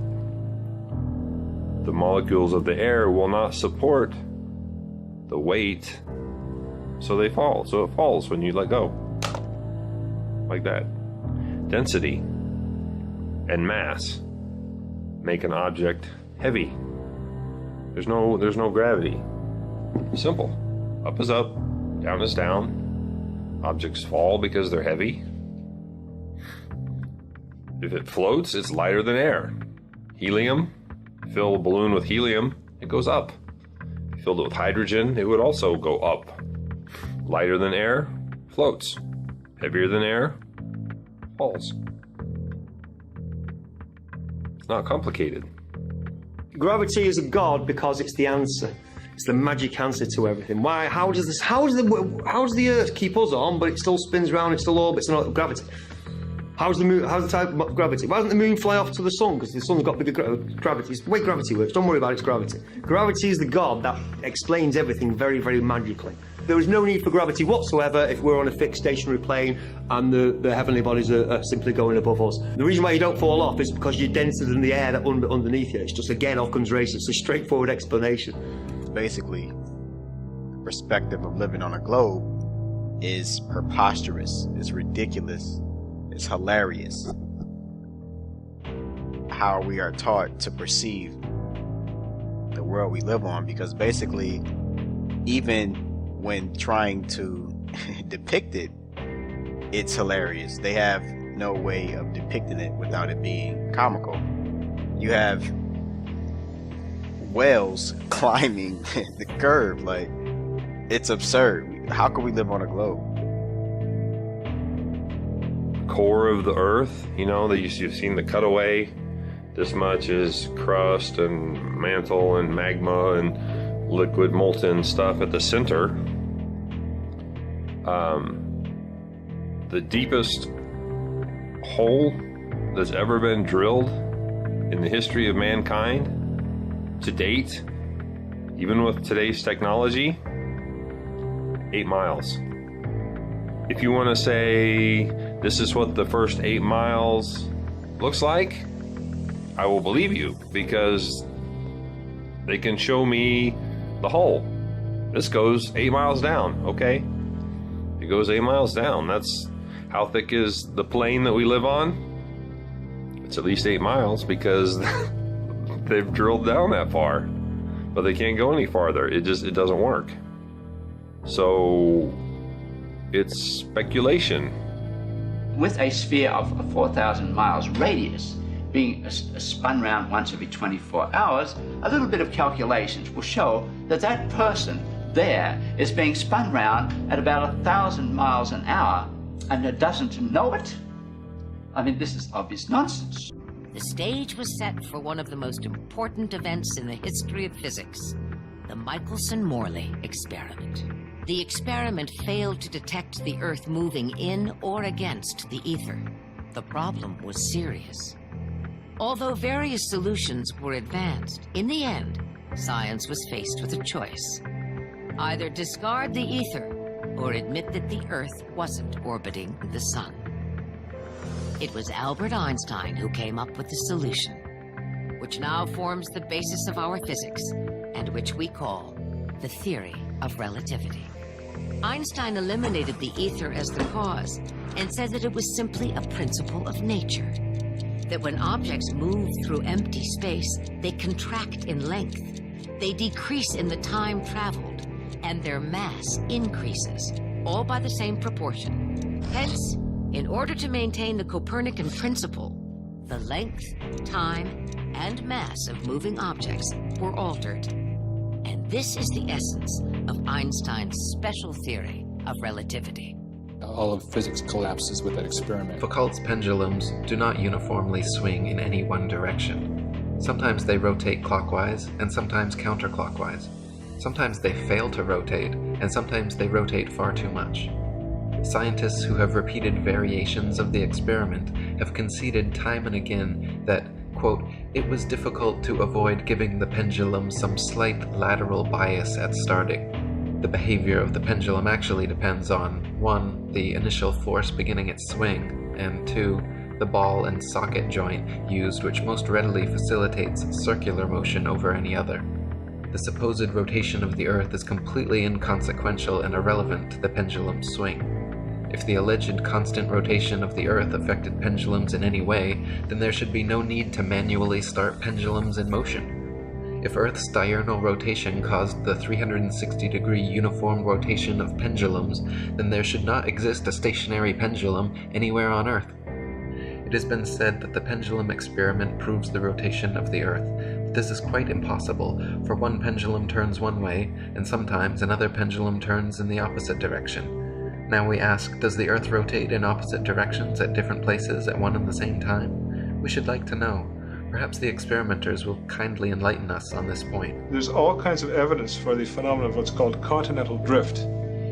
This means that the continents are able to move as if they're floating on a fluid. Now, if the Earth is spherical, if it's spinning, anybody knows that if this is spinning very, very, very fast like that the continents should all be located at the equator, because centrifugal force would move the continents from the poles to the middle. The Coriolis effect is often said to cause sinks and toilet bowls in the northern hemisphere to drain spinning in one direction, while in the southern hemisphere causing them to spin the opposite way, thus providing proof of the spinning ball Earth. Once again, however, just like Foucault's pendulums spinning either which way, sinks and toilets in the northern and southern hemisphere do not constantly spin in any one direction. Sinks and toilets in the very same household are often found to spin in opposite directions, depending entirely upon the shape of the basin and the angle of the water's entry, not the supposed rotation of the Earth. Jennifer Horton wrote, "While the premise makes sense that the Earth's eastward spin would cause the water in a toilet bowl to spin as well, in reality the force and speed at which the water enters and leaves the receptacle is much too great to be influenced by something as minuscule as a single 360-degree turn over the span of a day. When all is said and done, the Coriolis effect plays no larger a role in toilet flushes than it does in the revolution of CDs in your stereo. The things that really determine the direction in which water leaves your toilet or sink are the shape of the bowl and the angle at which the liquid initially enters the bowl." The Coriolis effect is also said to affect bullet trajectories and weather patterns as well, supposedly causing most storms in the northern hemisphere to rotate counterclockwise and most storms in the southern hemisphere to rotate clockwise, to cause bullets from long-range guns to tend towards the right of the target in the northern hemisphere and to the left in the southern hemisphere. Again, however, the same problems remain. Not every bullet and not every storm consistently displays the behavior and therefore cannot reasonably be used as proof of anything.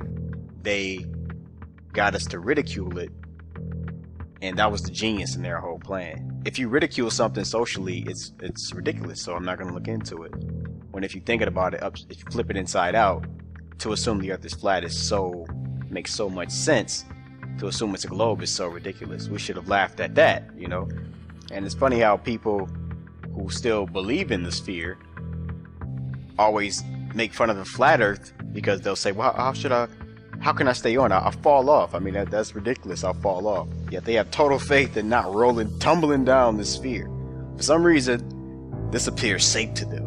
You know, it's like, no, wouldn't a level surface appear more sensible and safe if you really think about it? People say, well, go look at the planets. The planets are spheres, so that means we're a sphere. No, whip out a telescope. I've got one. Whip out your telescope and look at Mars. It's a dot of light. It's an orange dot. And then when you look at a NASA image, it's this desert world with canyons and ice and craters and shit. But when you look at it through an amateur telescope, like a good amateur telescope, not one from fucking Walmart, like a good one, it's an orange dot. It's not a desert world with canyons and shit that they went to. There's no rover on Mars. They're prepping us with movies like The Martian so they can steal our money on a fake trip to Mars, just like they stole our money on a fake trip to the moon.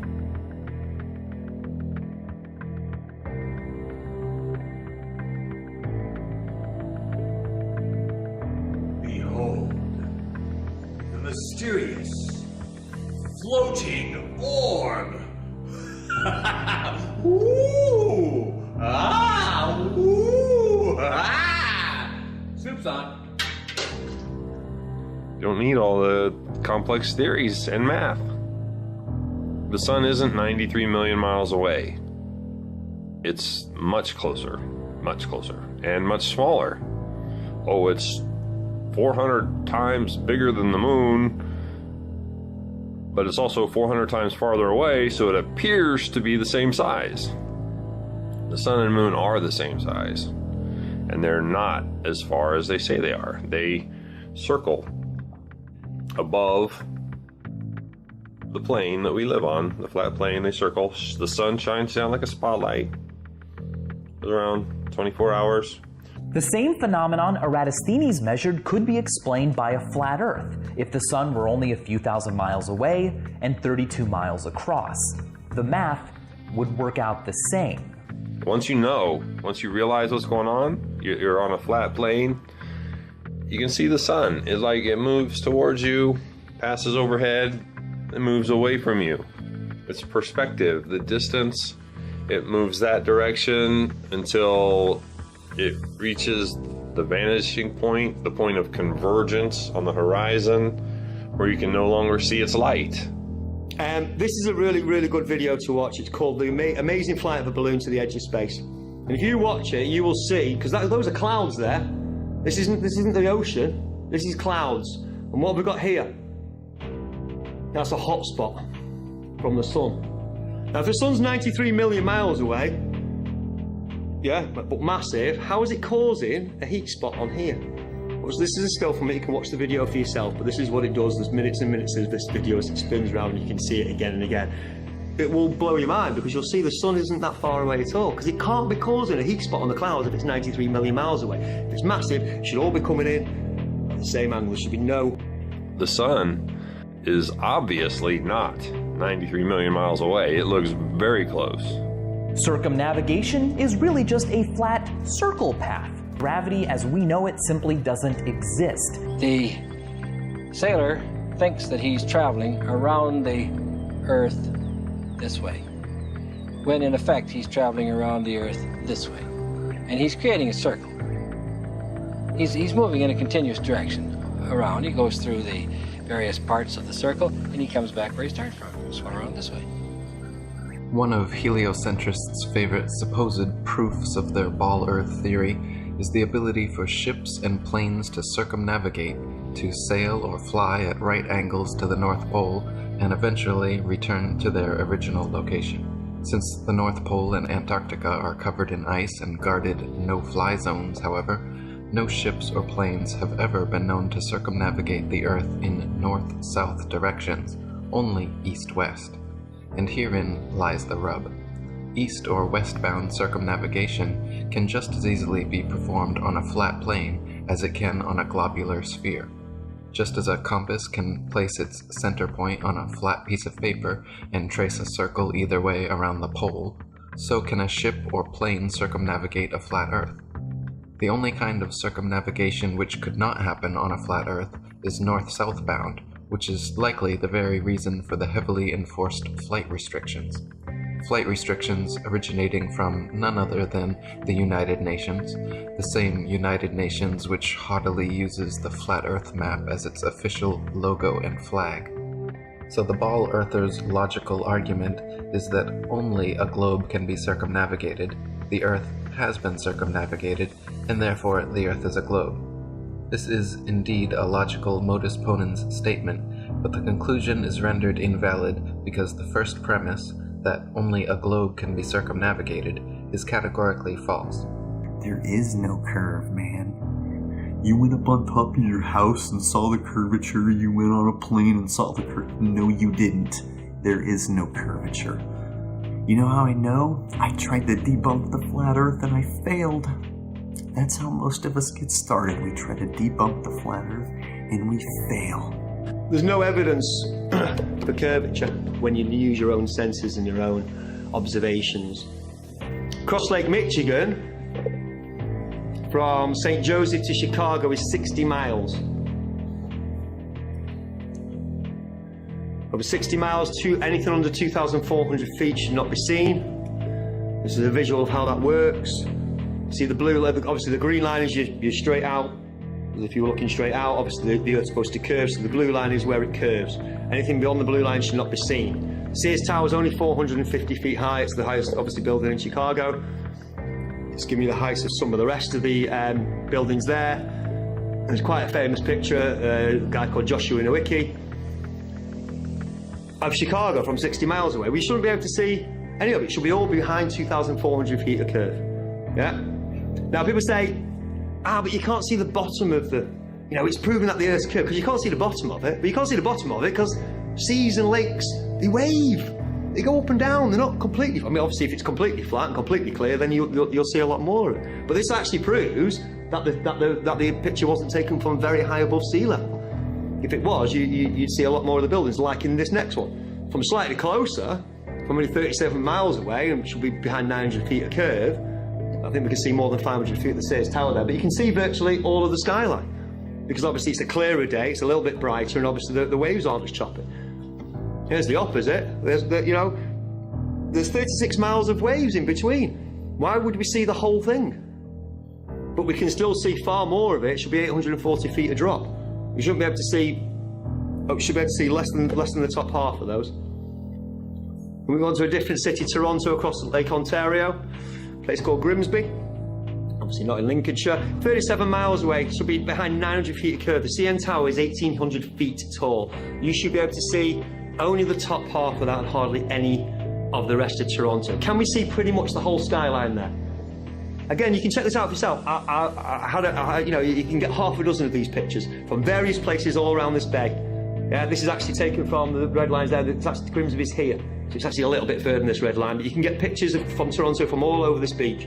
Yeah, and you can see way more of it than we should be. Now people say, oh well, that's light refracting, bending it round the curve.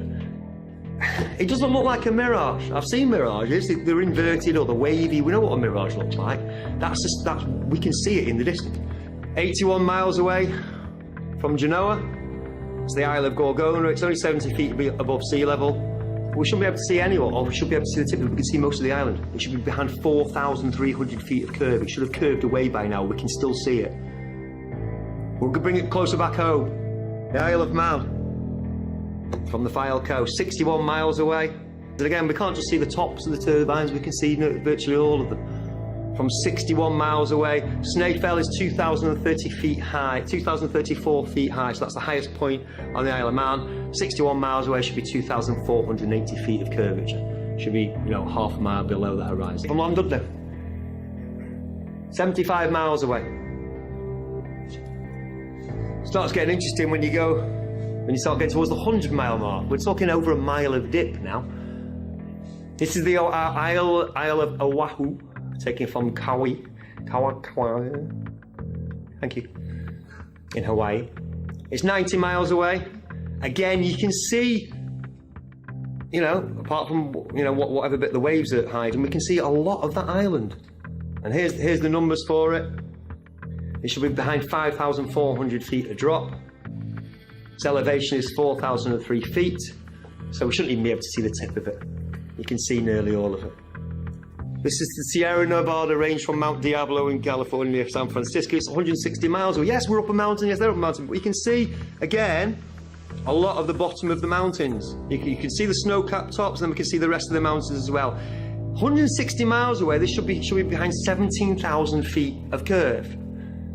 Again, yes, you might be able to see the top of it, but not all of the mountains. And here's the furthest one I've found so far. This is my record so far. I'm sure it'll keep on growing.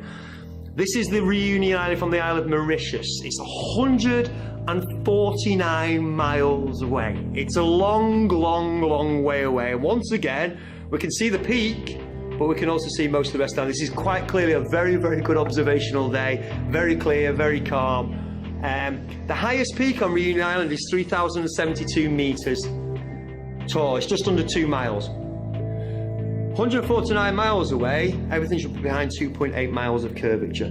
Should have curved way, way away. And again, it's not just the tops we can see much more. We can see a lot more, 2,000 feet or so of that. We can see far more. That's what I'm saying about the Z-axis curve. It's not there. It's not there. If you watch a boat out to sea and then get a telescope on it, it'll come back into view again. Yeah, it's perspective, and it's obviously the limits of our eyesight, but it's also conditions as well, quite clearly. Yeah, heat, haze conditions, what have you.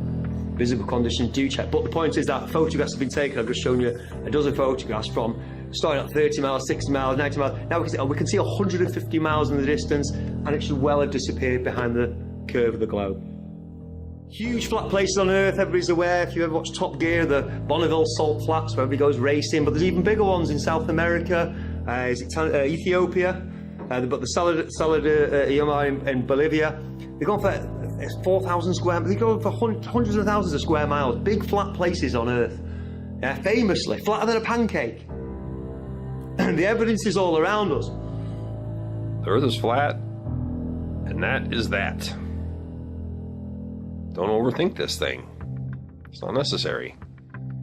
Primary knowledge or secondary knowledge? You're going to use your own senses, your own observances, your own experiments, hopefully, or you're going to believe what you've been told just because that's what everybody believes.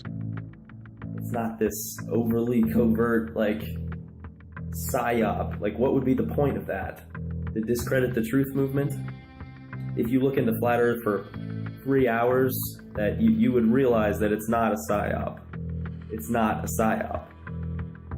A psyop of that magnitude that would ultimately bring the truth movement to its... Do you really think the truth movement is going to be brought to its knees anytime soon, given all the information? The same as with Flat Earth. Think about it.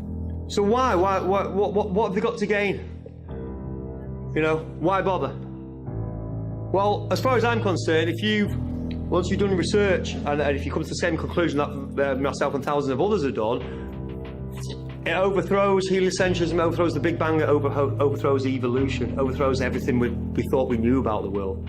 And I've heard people say that the reason they don't want to publish papers that disagree with special relativity or general relativity is that they built their careers on this. If you were paranoid, you'd say there's a conspiracy. Whatever it is, there is a lot of resistance to getting something published that disagrees with either of Einstein's two theories. As for all of the photos and video evidence we now have that the Earth is round, well, all of that material is completely fabricated. A hoax perpetrated by space agencies, airlines, globe manufacturers. They are reaping the rewards of our ignorant belief that the Earth is actually round.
stupid rumor. I started laughing. That's a fact. I knew for certain that I would disprove it. 1 year later, and there's no going back. Researching, I'm racking my brain. The answer could drive you insane. What I'm finding was never the plan. I want to tell you that it's crazy, but I can't.